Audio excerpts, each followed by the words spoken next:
G'day growers, welcome back to Oz Grow Gear. In this video, we'll be considering a range of products that you can buy from Bunnings that will be perfect for getting started with your indoor garden. Whether you're starting seeds, rooting clones, or just looking for nutrition that you can get started with in the early stages of your veg cycle. Cloning options in terms of seedling domes and a few other things. So we'll take a look and see what we've got. This video is just personal opinion. I've paid for all these products, so not sponsored in any way. Do your own research, follow the instructions on the label, and all these products should work reasonably well enough for your indoor garden. Right, so we'll just run through these quickly. It's not super complicated, but if you've got any questions, drop them down in the comment and we'll do our best to get back to them. So, starting with the dome. It's a nice size. It fits a 24 cell tray. You can buy additional inserts. There's a 3-pack. It comes with one. Just when it's on the shelf, double check the condition of the dome and make sure the insert's there. People take them apart when they're on the shelf and bits go missing. I've seen the little vent sliders come off. They're only just push fit onto the actual frame. So just double check that before you get it. But a great option for obviously rooting clones would be the primary application. If you're starting from seed, you could of course put them in there for the first couple of weeks. If you've seen our other video on getting started for $100, you'll know that that's one of the core products in addition to a light and some media, and that's a cheap way to get up and running.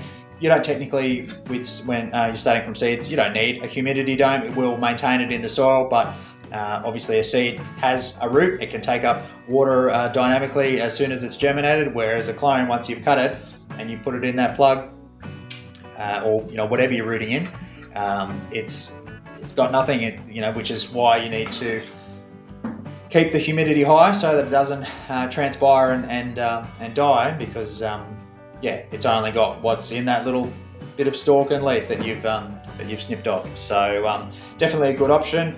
I've used one for a number of years now and they hold up reasonably well. My one that's been in rotation has got a crack in the side and it's still holding up pretty well, considering it's been out in the sun and under lights. So definitely a good option to create a nice, safe, stable environment for your starts. So next we'll look at a couple of options that, if you're using the dome to particularly root clones, some options that'll get them off to a very strong start.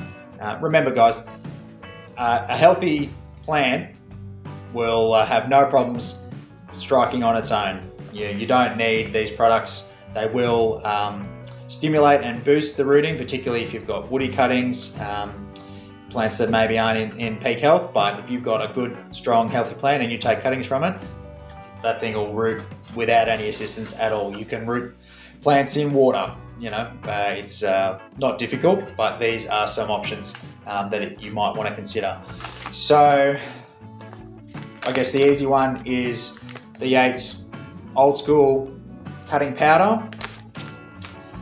Same active ingredients as the multi-crop plant starter. So it's indole acetic acid, 5 grams per kilogram, and naphthalene acetic acid, 0.2 grams per kilogram.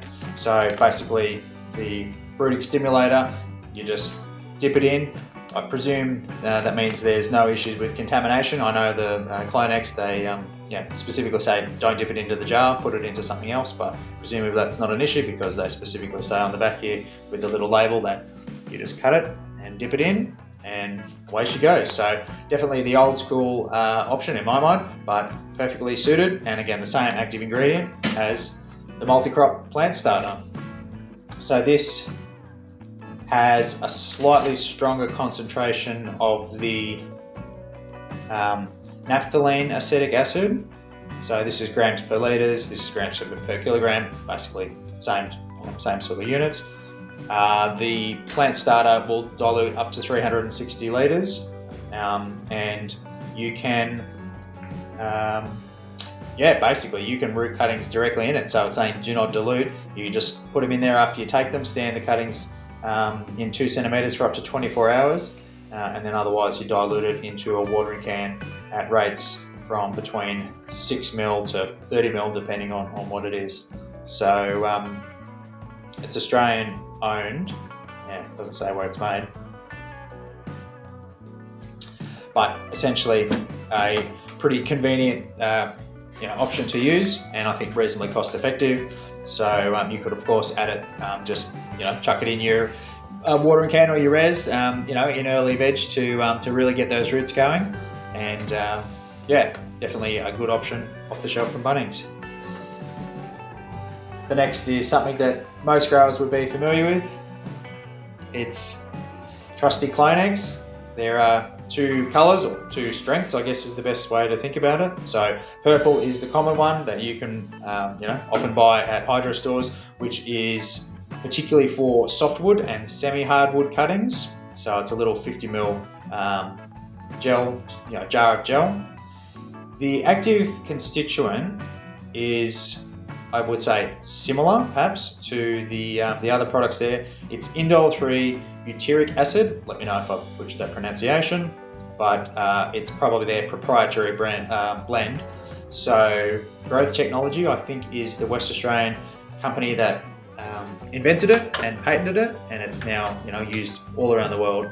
I remember from some years ago there were 2 billion clones and counting. So you can only imagine what they're up to now. But yeah, there is a red label Clonex gel, which when you look at it, it's for hardwood cuttings, but same active ingredient, but a much higher concentration. So rather than 3 grams per litre in the purple, it's 8 grams per litre in the red. But, I think you'll find that even the 50 mils would do a lot of clones before you'll need to get another one. So as I mentioned before, of course, decant the gel into something else before you dip your cuttings in it, because if you stick it in the jar, contaminate it potentially, and that may cause issues down the track when you go to use it next time. So always decant it into some small container or vessel, dip your cutting in that, and then put it into the media, and away you go into the dome,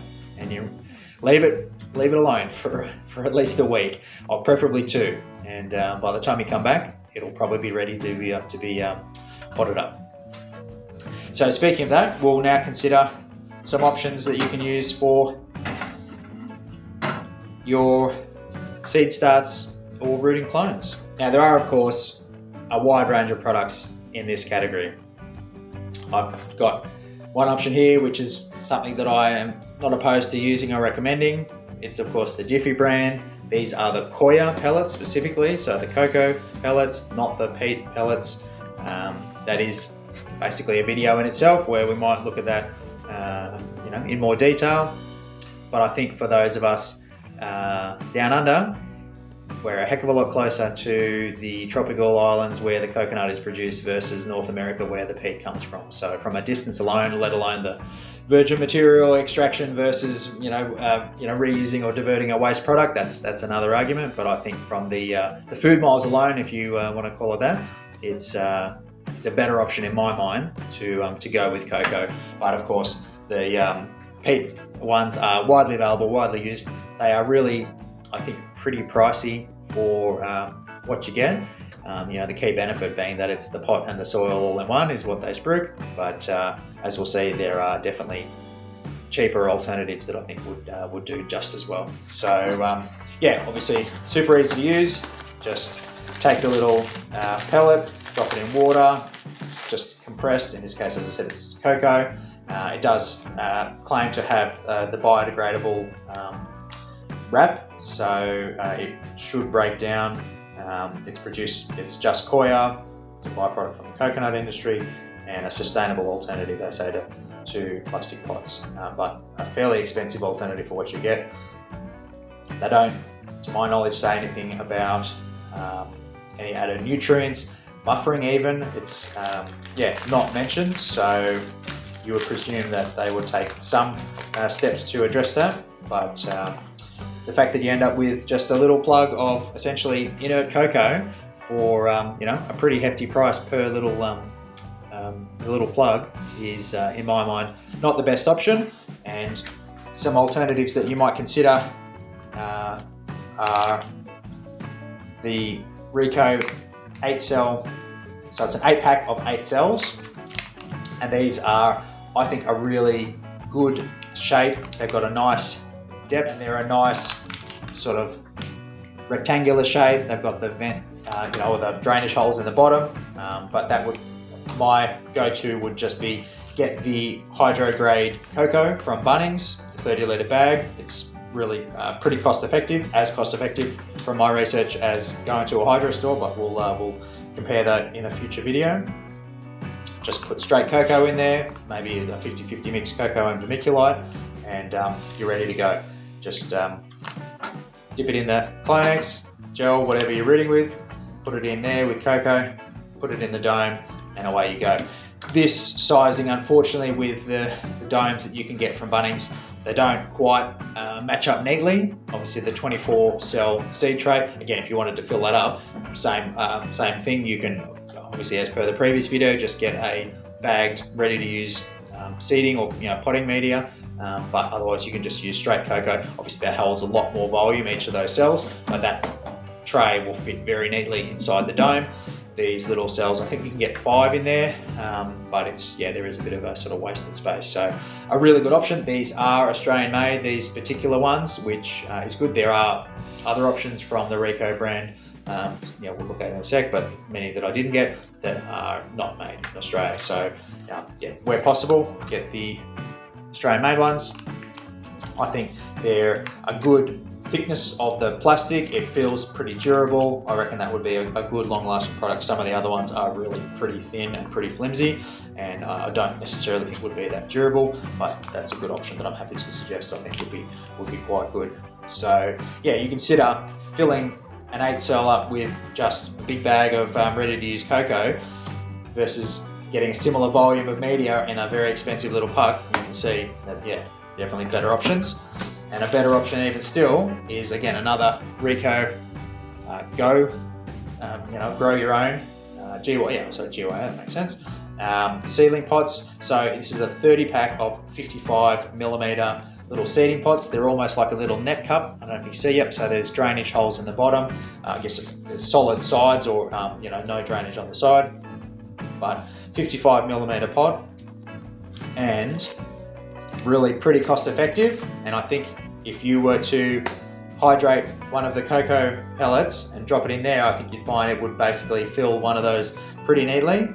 So again, if you just bought a 30 litre bag of ready to use hydro grade cocoa and filled up one of those, you can get a heck of a lot more for the same sort of dollars than buying the I think overpriced little individual cocoa pellets. So again, what are you getting with one of these? It's just straight cocoa. So why not just fill up a reusable option with straight cocoa, and it'll do just the same job. So so a good option for the little grow your own 55mm cells is to get the insert tray and then a 350ml seedling tray, which of course you could use for other the rectangular cells, but that fits nice and neatly in the tray. That's a good snug fit. Unfortunately, it doesn't fit in the dome, but if you had a bigger lot that you were starting a number of seeds, that's a really good option for those little replacement options, not using the expensive cocoa. Okay. So lastly, we'll consider an option for what you can use as a nutrient when you're starting your new seeds or your clones. So the question might come up when you're starting, once they've rooted, after a couple of weeks, what can you use to get them started? And I'm just going to go ahead and suggest all you need is a good, well-rounded, all-purpose, low-strength mix, and the Manutech Hydro Plus is a really, I think, good option to start with. It's got a good balanced nutrient profile. I think it'll do just fine. You can dilute it down to really a low concentration. You do not need a lot, so you might be shooting for like a 0.5 EC or something like that. Maybe after a couple of weeks, a month, getting up to 1 EC for early veg or something like that. But this is good, balanced nutrient. NPK is 514. so perfectly suited to getting started. All of the other micronutrients in there, and yeah, quite handy. It gives you the dilution nutrient concentration of the full strength solution and the actual ppms of each element. So yeah, again, you could dilute that down to a very light nutrient mix, and that would work as a good adjunct to whether you're growing in the cells, the 55 ml little net cups, or even the Jiffy pellets. It would be perfectly suited after a week or so when you're ready to start adding your nutrients. So we'll wrap it up there. Well, growers, there we go. A range of different options that can get you started for your indoor gardening journey, whether you're starting from seed or clone. There's a number of different products that are readily available that can get you started. So yeah, let us know what you think. Have you had good success with any of these products? Anything you recommend for starting seeds or rooting clones? And let us know where you're watching from. We're always keen to find out where everyone's tuning in. Give us a like, consider subscribing to the channel if you would, and we'll see you in the next video.